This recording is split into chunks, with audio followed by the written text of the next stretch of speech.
가리켜 말씀하신 것이라. 아멘.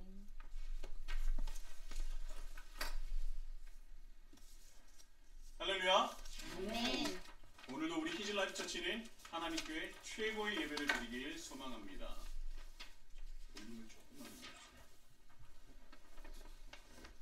오늘은 대림절 넷째 주일입니다.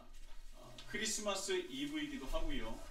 23년 연말의 마지막 연휴이기도 합니다. 지금 밖에 나가면요, 어딜 가든 사람들이 북적북적합니다.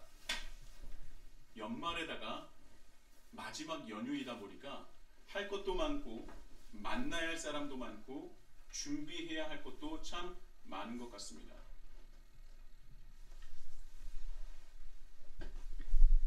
아주 분주하죠. 아주 분주합니다. 가는 곳곳마다 사람들이 북적북적합니다. 사람들의 손에는 하나둘 선물이 들려 있는 것 같습니다. 그런데요, 지금 세계적으로는 경기가 좋지 않아요. 여러 어려움이 있습니다. 그럼에도 불구하고 분명히 이전까지는 굉장히 많이 힘들어 보이는데 지금 연말, 연휴, 그리고 성탄절을 앞둔 지금 이 시간에는 사람들의 얼굴, 사람들의 그 표정 속에서 환하고 잠시나마 기쁨이 머무는 것 같습니다. 행복해 보이는 것 같아요. 하지만요, 여러분, 우리가 이 시간 기억해야 할 것이 있습니다. 연말 연휴에 들떠있기도 하지만 그러나 이 성탄절을 앞둔 지금 이 시기에 우리가 반드시 기억해야 될 것은 무엇이냐면 성탄절의 주인공은 나도 아니고 우리도 아니고 바로 누구입니까? 예수님. 예수 그리스도시라는 것을 우리는 잊지 말아야 할 것입니다. 우리가 성탄절이라고 해서 성탄절이라고 한다면 특별한 이벤트나 선물을 바랍니다.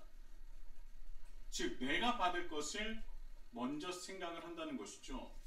그러나 엄밀히 말하면 이 성탄절은 내가 선물을 받아야 하는 날이 아니라 내가 어떠한 이벤트를 받아 누려야 하는 시간이 아니라 이 땅에 오신 예수 그리스도께 감사하며 경배해야 하는 시간입니다. 그런데 뭔가 주객이 전도된 것 같아요. 그렇죠? 성탄절은 내가 주인공이 되어야 하는 것 같습니다. 내가 기뻐야 하고 내가 좋은 선물을 받아야 하고 또 연인들은 어떤 이벤트를 꼭 준비해야 되는 날입니다. 네, 다 좋습니다. 선물도 주시고요, 이벤트도 하십시오. 좋은 곳에 가서도 식사하십시오. 그러나 우리가 기억해야 될 것은 이 성탄절의 주인공은 오직 예수 그리스도시라는 것을 잊지 말아야 합니다. 그리고 우리가 드릴 수 있는 최고의 감사와 최고의 경배를 드려야 하는 것이죠. 예수님께서 이 땅에 오신 날이기 때문입니다. 저희 가족이 식사를 하는데 이런저런 얘기를 했습니다. 그리고 이 성탄절에 대해서 얘기가 나오는데 우리 아이들이 전체가 다 가슴이 설레었어요. 성탄절에는 이런 선물 받고 싶고 저런 선물 받고 싶고 어디를 가고 싶고 뭐 이런 거 하고 싶고 뭐 이런 얘기를 했습니다. 당연히 그렇겠죠. 저도 어렸을 때 성탄절이면 성탄절 선물을 내가 무엇을 받을 수 있을까를 먼저 떠올렸습니다. 그러면 이번에는 어디를 갈까? 이번에는 어떤 이벤트가 있을까? 어떤 스케줄을 소화해야 될까? 뭐 이런저런 얘기를 하고 있었어요. 그런데 한 아이가 그랬습니다. 우리 이러면 안 돼. 우리는 선물에 집중해서는 안 돼. 성탄절의 주인공은 예수님이야. 이런 말을 하더군요. 그래서 잘 가르쳤다. 누가 선생님인지 모르겠지만 누가 목사인지 모르겠지만 참 잘 가르쳤다 라는 생각을 했어요. 그리고 나서 제가 성경을 준비하면서 말씀을 준비하면서 그 생각이 그 말이 제 뇌리에서 떠나지 않았습니다. 제가 재작년에도 비슷한 말씀을 했어요. 이 성탄절의 주인공은 예수님이기 때문에 예수님을 떠올려야 된다. 그런데 올해도 여김없이 늘 말씀을 드렸지만 우리도 이번에 성탄절 하면 내가 무엇을 받을까를 먼저 생각하지 않았습니까? 우리가 참 뭔가 우리의 생각과 이 모든 방향성을 바꿔야 될 것 같아요. 매년 얘기를 해도요, 매년 똑같은 것 같습니다.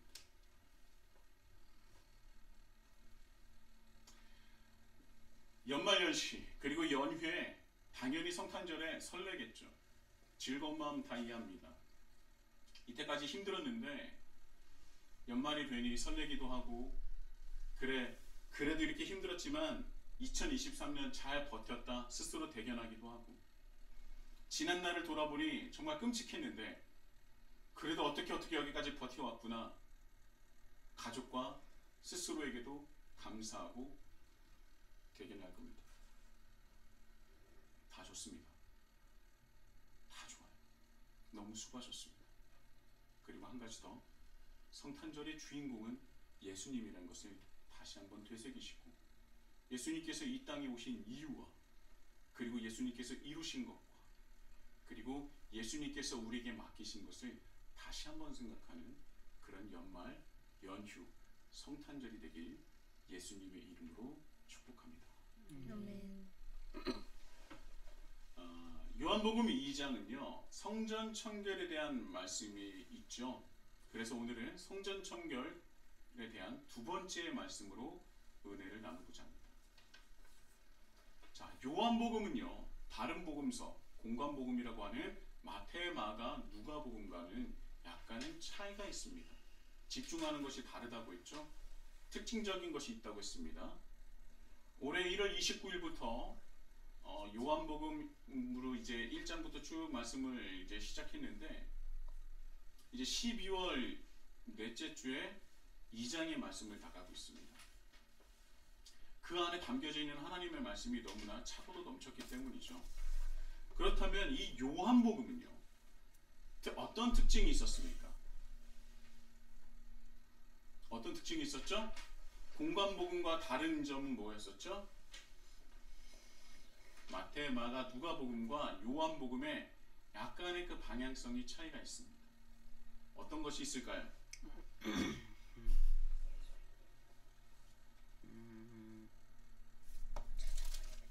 성경에 안 나왔습니다. 네, 성경에 나와 있지 않아요. 자, 공관복음은요 예수님께서 하신 그 사역에 대해서 집중을 했다면, 요한복음은 그렇게 사역을 하신 예수님이 어떤 분이신가에 대해서 더욱더 집중하여 말씀을 전하고 있다고 말씀을 드렸어요. 그래서 예수님이 어떤 분이신가를 집중하기 위해서 그것을 집중적으로 재조명하다 보니 어떤 말씀을 인용을 많이 하게 됩니까? 구약의 말씀을 인용하게 되는 거예요. 왜냐하면 신약과 구약의 말씀을 간단하게 말씀하면 어떻게 정의할 수 있다고 그랬어요? 구약은 이제 오실 예수님에 대한 말씀, 신약은 이미 오신 예수님의 말씀.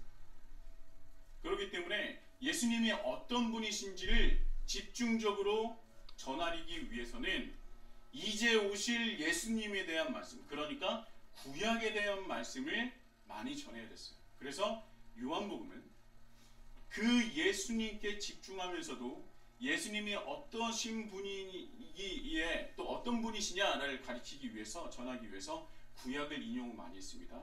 그래서 신약의 구약 말씀이다 라는 특징을 가지고 있다고 했죠. 제가 대표적으로 이 두 가지를 말씀을 드렸었습니다. 사도 요한은요 예수님의 사역 중심적인 공관복음과는 달리 예수님이 어떤 분이신지를 집중한다고 했습니다. 왜 그분이 이 땅에 오실 수밖에 없었는지, 그리고 무엇을 이루기 위해서 이 땅에 오셔서 공생애를 사셨는지, 어떤 길을 걸으셨는지, 그것에 집중하고 있는 거예요. 그래서 사도 요한은요 예수님이 어떤 분이신지를 정확하게 전하기 위해서 공관복음에는 기록되어 있지 않은 가나 혼인잔치의 말씀으로 예수님의 사역을 시작하는 겁니다. 예수님의 그 본질, 본체, 예수님은 어떤 분이신가를 정확하게 전달하고 싶었던 거예요. 가나 혼인잔치를 기억하십니까? 귀나이라는 말로 자신의 어머니를 부르면서, 어머니를 어머니라 부르지 않고 여자여라고 부르시면서 메시아로서의 그 그리스도로서 각성하신 모습을 나타내십니다. 그리고 가나 혼인잔치가 단지 포도주가 떨어진 혼인잔치를 망치지 않게 하기 위해서 물이 변하여 포도주가 되게 하는 그런 것에 지나지 않는 것이 아니라 이 가나 혼인 잔치의 그 중심적인 내용이 뭐라고 있습니까? 제가 그걸 얘기하면은 이 시간 다 가기 때문에 유튜브에 올라와져 있으니까요. 3주 동안 가나 혼인 잔치에 대해서 말씀을 전했습니다. 그것을 들으시면 될 것 같고요. 궁금하시면 그렇게 들어보시면 됩니다.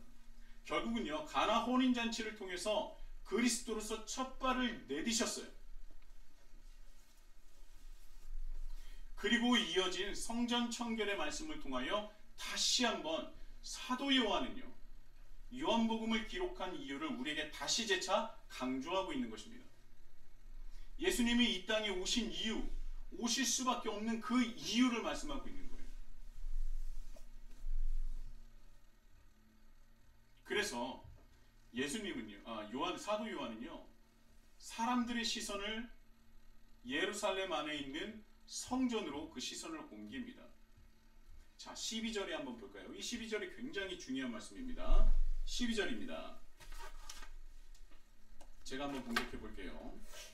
그 후에 예수께서 그의 어머니와 형제들과 제자들과 함께 가버나움으로 내려가셨으나 거기에 여러 날 계시지는 아니하니라. 자, 여기서 중요한 말씀이 어떤 말씀일까요?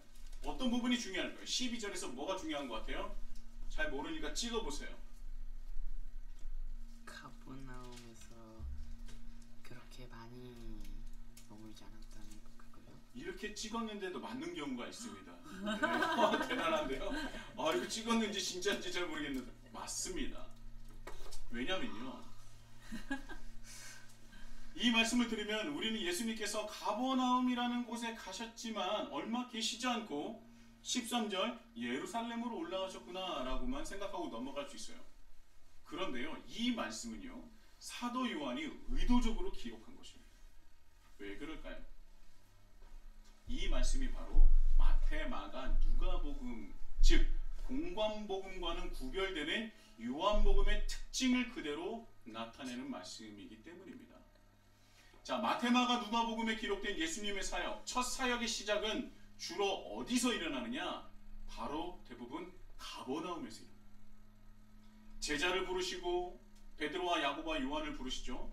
그리고 마가복음에서 첫 이적인 귀신 들린 자를 구한 사건, 베드로의 장모의 열병을 낫게 하신 사건, 백부장의 하인을 낫게 하신 사건, 야이로의 딸을 낫게 하신 것 등등, 예수님께서 그 사역을 시작하시고 대부분 어디서 사역을 보이셨느냐? 가버나움에서 하셨어요.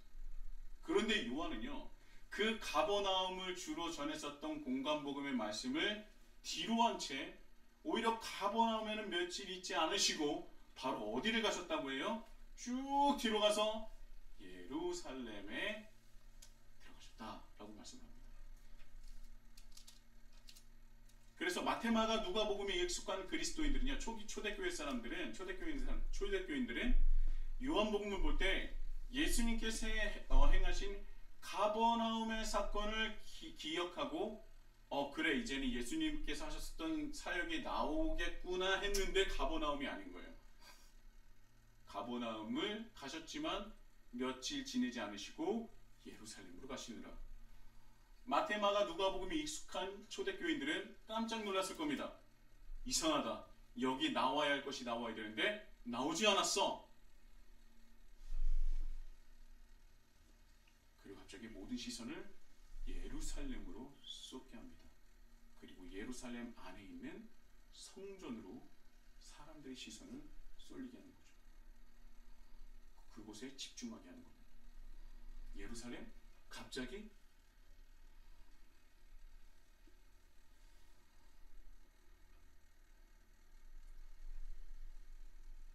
사도 요한은요, 초대 그리스도인들에게 다시금 무엇인가 떠올리게 하고 싶었던 것 같아요.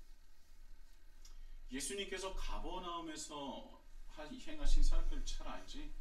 그런데 우리는 거기에 집중하기보다 예수님이 어떤 분이신지 그 자체에 대해서 집중을 해야 되는 거예요. 예수님께서 왜 이 땅에 오셨느냐? 왜 오실 수밖에 없었느냐? 우리가 그 이유를 알고 깨달아야 예수님께서 하신 사역을 우리가 더욱더 그 안에 들어있는 그 의미를, 하나님의 뜻을 더 정확히 알 수 있다는 것이죠.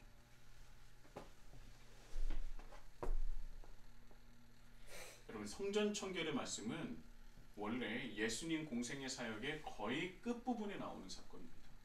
그런데 사도 요한은 그것을 의도적으로 앞에, 예수님의 그 공생의 사건 앞으로 끌어오면서 다시 한번 우리에게 상기시키는 거예요. 예수님께서 오신 이유가 바로 여기 있다. 그리고 성전 청결의 사건 이후에 종교 지도자들은요, 예수님을 완전하게 처리해야겠다, 죽여야 하겠다라고 결단하는 사건이었죠. 왜 어떤 말 때문에, 어떤 행동 때문에, 예수님의 행동 때문에 예수님을 처리하고 죽여야겠다고 결단을 했을까요? 오늘 말씀 보면요, 예수님께서 성전에 들어가신 이유가 나옵니다. 자, 종교 지도자들과 그리고 그 당시에 권력을 가진 사람들의 권력과 이 모든 힘의 근원은 어디서 나왔느냐? 바로 성전에서 나왔던 거예요. 성전이라는 것은 곧 하나님을 뜻했습니다. 하나님이 거하시는 곳, 하나님의 영광이 임하는 곳. 성전에 대한 자부심과 자긍심, 그들의 신앙의 원천이 바로 성전이었던 것입니다. 그래서 헤롯 대왕이 그 유달리 성전에 집착하는 이스라엘 민족을 위해서 그들의 환심을 사기 위해서 성전을 보수하고 증축한 것 아니겠습니까? 그래서 어느 때보다도 웅장하고 거대한 규모를 가지고 있었어요. 20절에 보면 46년 동안 지어졌다고 하는데요, 예수님께서 사셨던 그때도 여전히 성전은 증축 중이었습니다. 46년이 지난 그때에도 여전히 증축 중이었어요. 아직 그 공사가 끝나지 않았을 때입니다. 46년이 지나도록 지속적으로 확장 공사를 하고 있었던 것이죠. 성전의 규모가 자그마치 가로 400m, 세로 280m에 달았어요.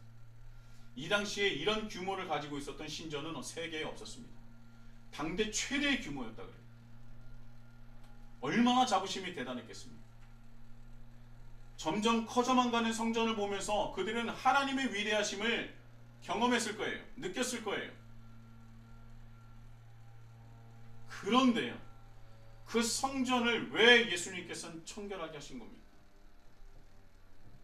말이야 성전 청결이지, 쉽게 말하면 뒤집어 엎어버린 것 아닙니까? 그것을 왜 소란을 일으키고 뒤집어 엎어버린 겁니까? 그 감히 하나님이 계신 곳에, 하나님의 영광이 임한 곳을 왜 그렇게 소란을 피우고 다 뒤집어 엎고 다 무엇을 망가뜨린 겁니까? 예수님께서 그들이 목숨보다도 더 중요하게 여기는 그 성전을 향해서 예수님께서 뭐라고 하셨어요? 내 아버지의 집으로, 장사하는 집으로 만들지 마라. 그러면서 노끈으로 채찍을 만들어서 상을 엎으시고 제사에 쓰이는 소나 양을 다 내쫓아 버립니다. 돈 바꾸는 사람들의 그 상을 다 날려버렸어요. 난리에 난리를 친 겁니다. 엄청난 소동이 일어났을 거예요.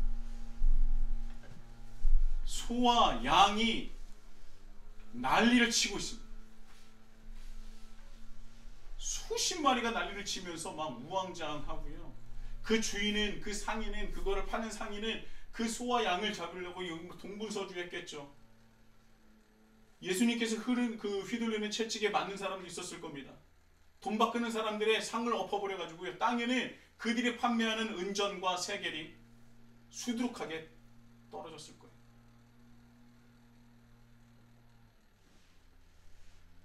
그 당시 종교 지도자들이 굉장히, 그 대제사장과 제사장들이 깜짝 놀랐겠죠. 그래서 깜짝 놀라서 이런 일을 감히, 그 누구도 상상하지 못하는 일을 예수님께서 하시니까 그들이 물어보는 거예요. 너는 어떠한 권위로 이런 일을 해놨느냐? 너의 권위를 표적으로 나타내라. 그런데 그때 더 기가 막힌 사건입니다. 뭐예요? 예수님께서 하나님을 뭐라고 불러요? 아버지. 내 아버지. 2주 전에도 말씀을 드렸지만 하나님을 아버지, 1인칭 남성 단수 소유격으로 부른 사람은 예수님 이전에 아무도 없어요. 아무도 없었어요.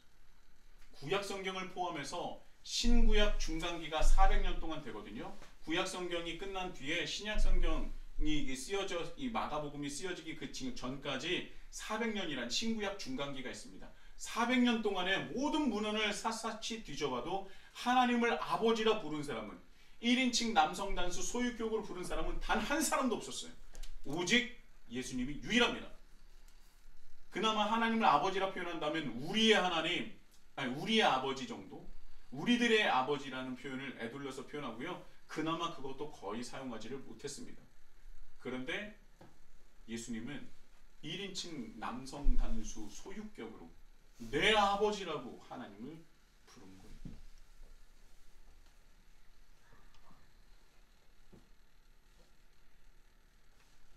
자기의 목숨보다도 더 소중하게 여기는 성전 안에서 소란을 피우는 것뿐만 아니라 하나님을 내 아버지라 부른다?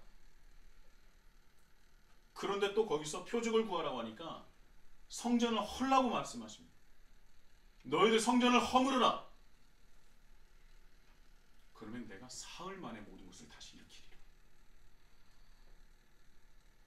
사람들은요 46년 동안 지은 것을 네가 어떻게 사흘 동안 짓느냐, 말도 안 된다는 소리를 얘기하지만 그 말씀 속에 들어있는 것은 무엇이냐면 너희들이 말하는 성전 속에 뭐가 없다는 거예요? 하나님. 하나님의 영광이 없다는 얘기예요. 허물라는 겁니다. 근데 이들이 표적을 물어본 이유가 있었어요.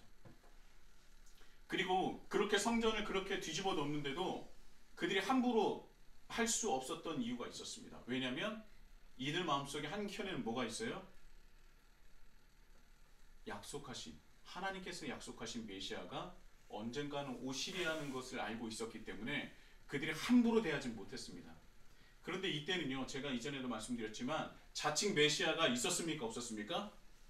예수님 말고 자칭 메시아가 있었어요? 없었어요? 있었어요. 무시무시하게 많았습니다. 자칭 메시아가 너무나 많았어요.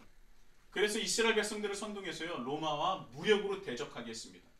그래서 수많은 사람들의 피를 뿌리게 했어요. 그리고 모든 자칭 메시아들은 무력으로 일어났고 무력으로 진압되어 무력으로 패했습니다. 그래서 이스라엘 백성들은 메시아를 기다리고 기다렸지만 또 메시아라는 사람들에게 피로감이 있었어요. 늘 로마에게 대적하여 다 피해를 보고 수많은 피를 뿌렸거든요.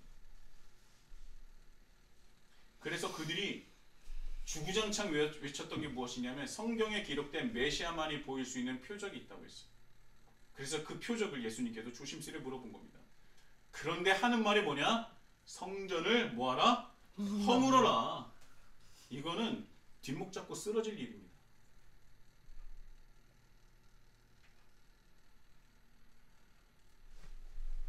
(46년) 동안 지은 아직도 완공되지 않았던 성전을 허물어라. 그리고 사흘이면 내가 모든 것을 다시 일으키리라. 그들이 느끼기에는요, 이 성전의 권위를 업신여기는 것에 더 나아가서 이젠 그것마저도 무시하는 것뿐만 아니라 다 무너뜨려야 된다고 얘기를 하는 것이죠. 그들 입장에서는요, 절대 건드리지 말아야 할 선을 건드리고 넘어선 것입니다. 그리고 하나님을 1인칭 남성 단수 소유격으로 내 아버지라고 불렀어요. 어마어마한 일입니다. 그런데 예수님께서 왜 성전을 허물라고 하신 것입니까? 오늘 말씀의 중심이 바로 이 안에 있습니다. 그 어느 때보다도 더 웅장하고 거대해진 성전을 보면서 이스라엘 백성들은 생각했을 거예요. 이제 하나님께서 더욱 기뻐하시겠구나. 이 성전을, 거대하고 웅대한 그런 성전을 보고 하나님께서 기뻐하시겠구나. 이렇게 우리가 노력을 했으니, 이렇게 노력하여 우리가 성전을 보수하고 우리가 증축하고 있으니 여호와 하나님의 이름을 더 높이는 거구나. 이 세상에 이런 성전이 어디 있겠나. 그들의 마음속에 자긍심과 어마어마한 자부심이 있지 않았겠습니까? 그리고 생각했겠죠. 그 어느 때보다도 우리는 하나님을 잘 믿고 있다. 그렇게 생각하지 않았겠습니까? 자, 이제는 우리는 하나님께서 약속하신 메시아만 기다리면 된다. 우리는 잘하고 있으니 이제 메시아만 오시면 된다. 사람들은요, 늘 자기 멋대로 생각하는 겁니다. 크고 웅장하고 좋은 곳에 좋은 땅에 성전을 더 크게 지으면 하나님께서 기뻐하시는 것이 맞습니까? 교회가 더 크고 건물이 멋들어지고 세련되고 정말 100년 뒤에도 전혀 촌스럽지 않을 만한 건물을 세우면 하나님께서 기뻐하시는 겁니까? 서울 중심부에 딱 하니 세워지면 하나님께서 기뻐하십니까? 그게 하나님을 잘 믿는 겁니까? 우리는 기억해야 돼요. 사람들이요, 내면이 아니라 외형에 집착하기 시작할 때는요, 끝이 보이는 시기입니다. 왜냐하면 본질에서 벗어났음을 보여주거든요. 모든 역사가 다 그렇습니다. 어떤 나라든 어떤 문명이든 내면이 아니라 그 외형에 치중하기 시작했을 때 그 역사와 그 문명은 곧 멸망에 이릅니다. 본질에서 벗어나게 되는 거거든요. 외형에 집착하게 되는 것입니다. 본질을 붙잡고 있을 때는요, 외형에 집착할 필요도 없고 시간도 에너지도 없습니다. 왜요? 불필요한 것이니까.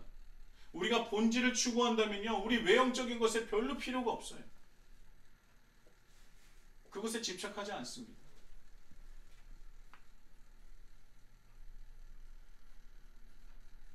모든 역사를 볼 때 신전이 커지면 커질수록,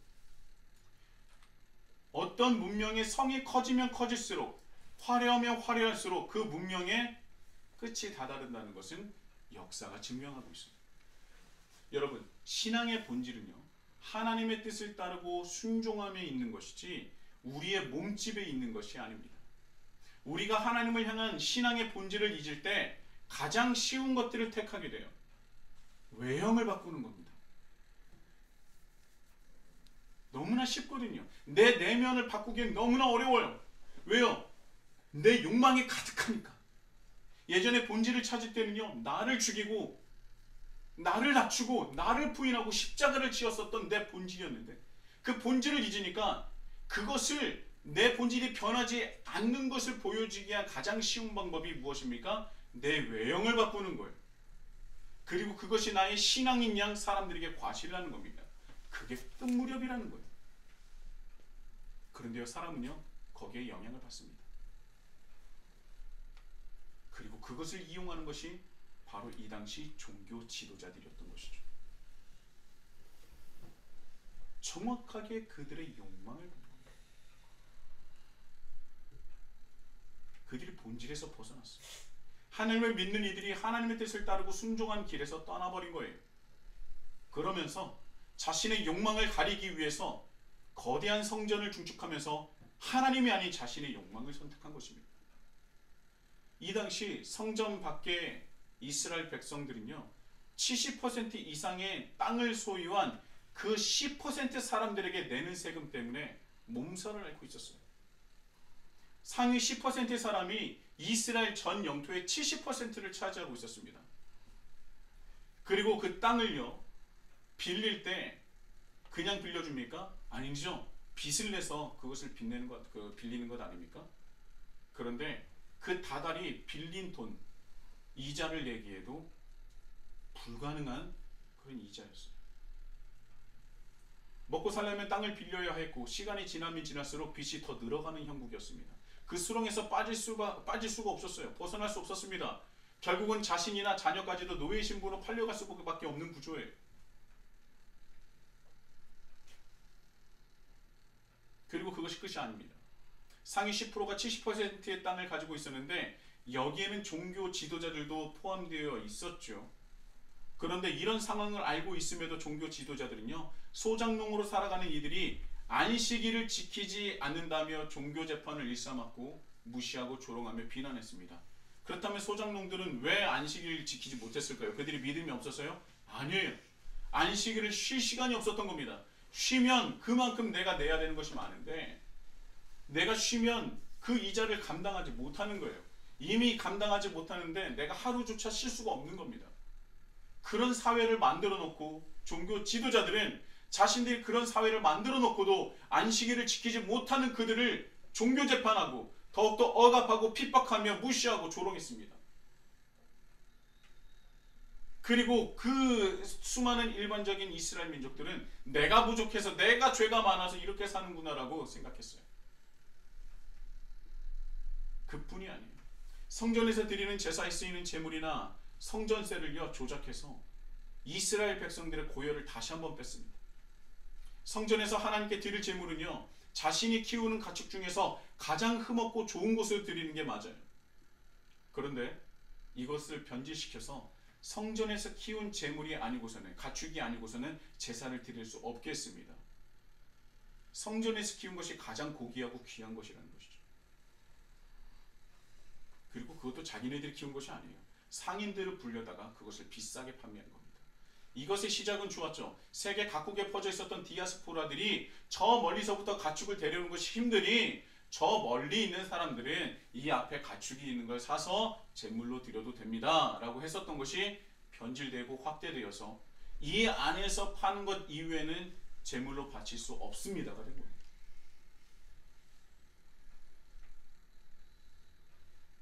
당연히 성전에서 판매한 제물은요 가축들은요 그 어느 곳보다 비쌌습니다. 그래서 이스라엘 백성들은 돈 있는 사람들은 울며 겨자 먹기 식으로 성전에서 판매하는 가축으로 제물을 사용할 수밖에 없었어요. 시간적 여유가 없어도 드릴 수 없는데 시간을 내어도 제물을 살 수 있는 가축을 살 수 있는 돈이 없어서 절기에 제사에 참여하지 못하는 이들이 대부분이었습니다. 오늘 15, 16절을 볼까요? 노끈으로 채찍을 만드사 양이나 소를 다 성전에서 내쫓으시고 돈 바꾸는 사람들의 돈을 쏟으시며 상을 엎으시고 비둘기 파는 사람들에게 이르시되 이것을 여기서 가져가라. 내 아버지 집으로 장사하는 집을 만들지 말라 하시니. 자, 15, 16절에 보면요 약간 다른 게 있어요. 약간 예수님의 행동과 어투가 다른 것이 있습니다. 뭐가 있을까요? 노끈으로 채찍을 만드사 양이나 소를 다 성전에서 뭐 했어요? 내쫓으시고 돈 바꾸는 사람들의 돈을 쏟으시며 상을 엎으시고 비둘기 파는 사람들에게 이르시되 이것을 여기서 가져가라. 약간 뭔가 뉘앙스가 다르죠.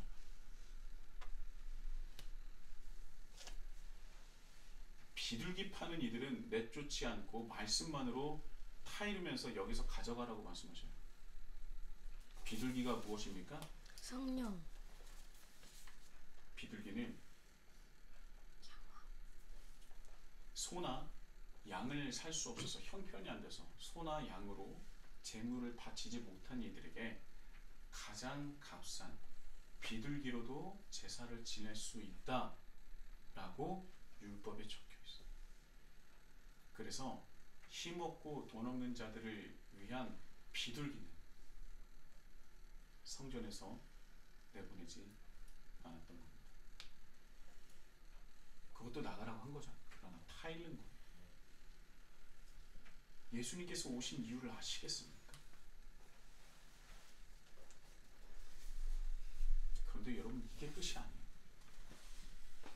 이스라엘 백성들은요 성전에 들어갈 때마다 성전세를 내야 했습니다.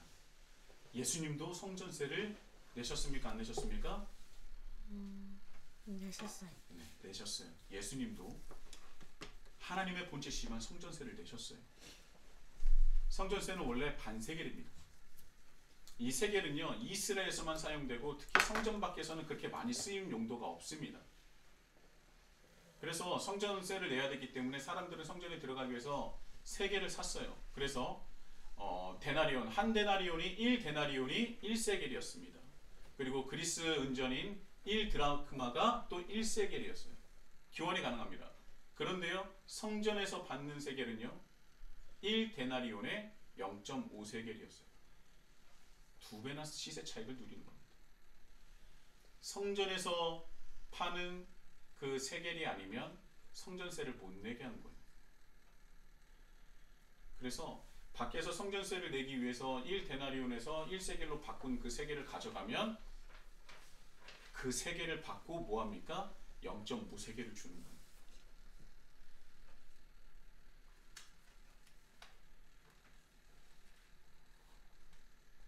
같은 민족을 2번, 3번 죽이는 겁니다. 뭐를 위해서요? 자신의 욕망을 채우기 위해서. 그래서 그들은 세례 요한의 말씀이 달갑지 않았던 겁니다. 어쩌면 메시아 또한 기다리지 않았을 수도 있죠. 내 때가 아닌 다른 때에 메시아가 오셨으면. 왜요? 자기는 너무나 만족하면서 살아가고 있거든요. 자기의 백성들을 핍박하며 착취하며 그렇게 잘 살고 있거든요. 그런 그들이 자신들의 변질된 믿음과 신앙을 감추기 위해서 더더욱 관심을 쏟고 이스라엘 백성들의 시선을 가리기 위해서 사용한 것이 바로 무엇입니까? 성전 증축인 거예요. 내 정말 변질된 이 본질 내면을 가리기 위해서 가장 쉬운, 내 내면이 변질된 것을 보이지 않기 위해서 그것을 가릴 수 있는 가장 쉬운 방법, 내 거칠 외형을 크고 웅대하고 세련되고 거기에 치중하게 하는 겁니다. 그래서 성전에 대해서 그 어느 때보다도 강조를 하고 집중하게 만듭니다. 성전이 바로 하나님이며 하나님은 성전 안에만 계신다. 그것을 세뇌시키는 것이죠. 믿음의 척도인 자신의 삶을 가리기 위해서, 믿음의 척도인 자신의 삶, 나의 삶을 가리기 위해서 성전을 이용하고 성전을 망가뜨리고 있는 거예요. 그런 성전은 하나님은 필요 없습니다. 여러분, 바벨론에게 멸망당했을 때 이미 하나님의 영광은요 그 성전을 떠났어요. 바벨론으로 끌려가는 이스라엘 백성들과 함께 하시지 않았습니까? 하나님의 뜻을 따르지 않는 것은요 아무리 성전이라 할지라도 돌무더기에 지나지 않는 겁니다.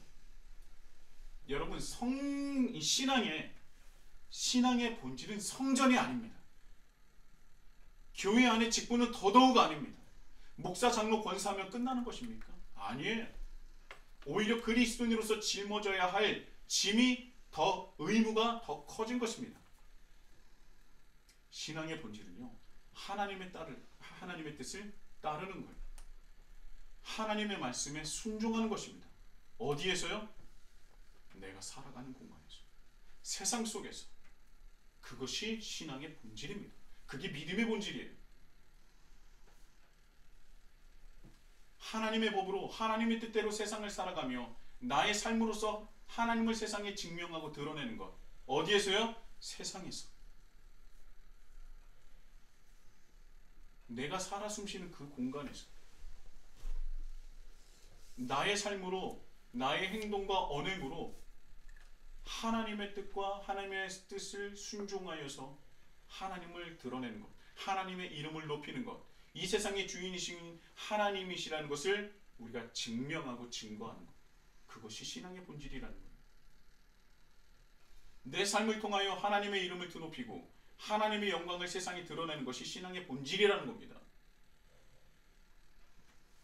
그런데 그 본질을 잊었다면 거대한 교회 건물이 있다 할지라도, 내가 그 교회 안에서 어떤 직분을 가지고 있을지라 하더라도, 내가 교회 안에서 봉사를 몇 개를 하더라도 아무 소용이 없다는 겁니다.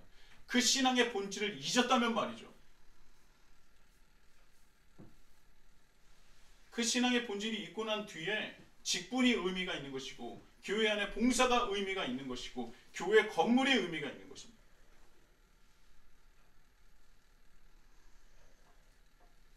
세상에서, 내가 살아가는 공간에서 하나님의 일을 높이고 하나님 나라를 확장하는 것, 하나님의 뜻을 순종하여서 하나님을 드러내는 것 이외에 다른 것에 집착하고 다른 것에 집중하게 하는 것이 있다면, 그것은 교회가 될지라도 예수님께서는 그것을 허물어 버리실 겁니다. 본질을 잊은 교회도 마찬가지예요. 본질을 잊은 교회는 그냥 하나님 앞에 돌무더기일 뿐입니다.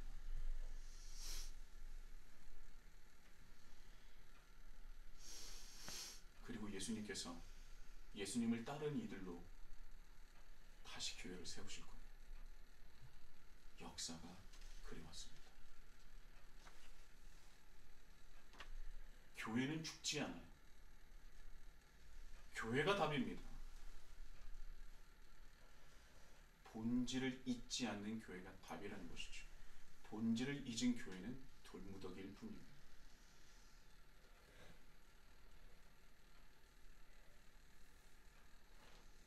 사랑하는 히즐라이프 처치 형제 자매 여러분, 우리는 무엇을 위해 성탄절을 맞이하고 준비하고 있습니까?